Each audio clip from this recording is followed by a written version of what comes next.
Assalamualaikum warahmatullahi wabarakatuh. Sekarang yaitu membahas dari bab 9 yang berjudul Presentasi Studi Hadis, Perawi, dan Proses Transmisi. Pembahasannya, perawi atau rawi adalah orang yang meriwayatkan hadis, yaitu sabda, perbuatan, atau persetujuan Nabi Muhammad. Nah, peran perawi itu bertanggung jawab menjaga keaslian hadis melalui rantai transmisi atau sanad. Faktanya, ada ribuan perawi dalam sejarah Islam seperti Abu Hurairah dan Aisyah radhiyallahu anha. Pengertian transmisi. Definisi transmisi adalah proses penyampaian hadis dari sumber asli, yaitu Nabi Muhammad, melalui rantai perawi hingga sampai kepada kita. Tujuannya yaitu memastikan hadis tetap autentik dan tidak berubah. Syarat transmisi. Syarat utama agar transmisi sahih yaitu keadilan. Adalah perawi harus jujur, tidak berdusta, dan tidak melakukan dosa besar. Ketepatan atau dhobit. Perawi harus hafalannya kuat dan akurat dalam meriwayatkan. Selanjutnya yaitu ketersambungan, ittisal. Rantai perawi tidak boleh terputus dari generasi ke generasi. Selanjutnya yaitu tidak ada syadz. Hadis tidak bertentangan dengan hadis yang lainnya. Jika syaratnya itu tidak terpenuhi, maka hadisnya itu bisa lemah ataupun maudhu. Nah, sekarang metode transmisi. Metode utama menyampaikan hadis simak, yaitu dengan cara mendengar.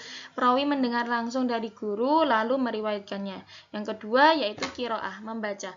Perawi membaca hadis di depan guru untuk konfirmasi. Yang ketiga, yaitu ijazah atau izin. Guru memberikan izin untuk meriwayatkan tanpa mendengarkan langsung. Yang keempat, yaitu mukatabah atau surat, penyampaian melalui surat atau tulisan.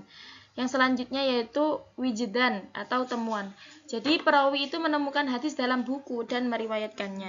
Dan yang terakhir, tujuan dari metode transmisi yaitu meminimalkan kesalahan dan memastikan keaslian.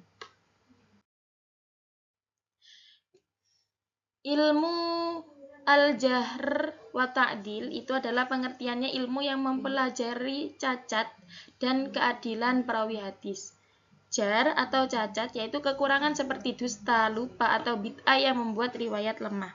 Ta'dil itu adalah keadilan, kualitas positif seperti jujur, hafalnya kuat, dan takwa.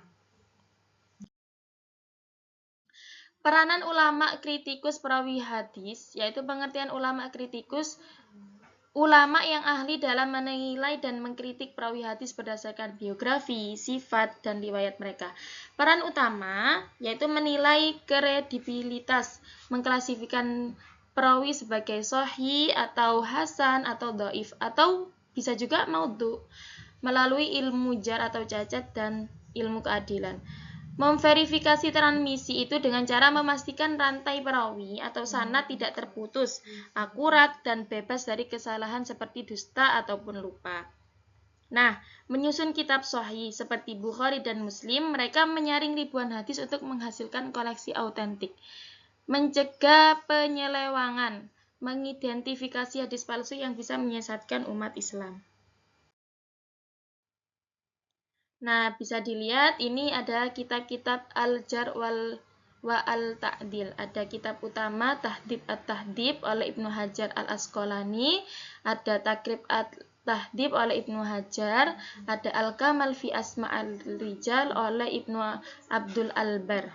Ada Mizan Al-Iqtidal itu oleh Imam Al-Dhahabi dan Lisan Al-Mizan oleh Ibnu Hajar.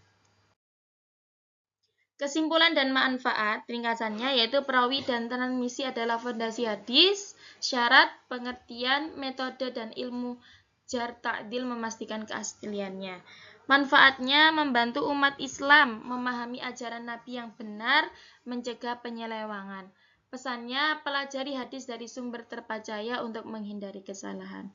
Mungkin hanya itu dari bab 9. Kurang lebihnya mohon maaf. Wassalamualaikum warahmatullahi wabarakatuh.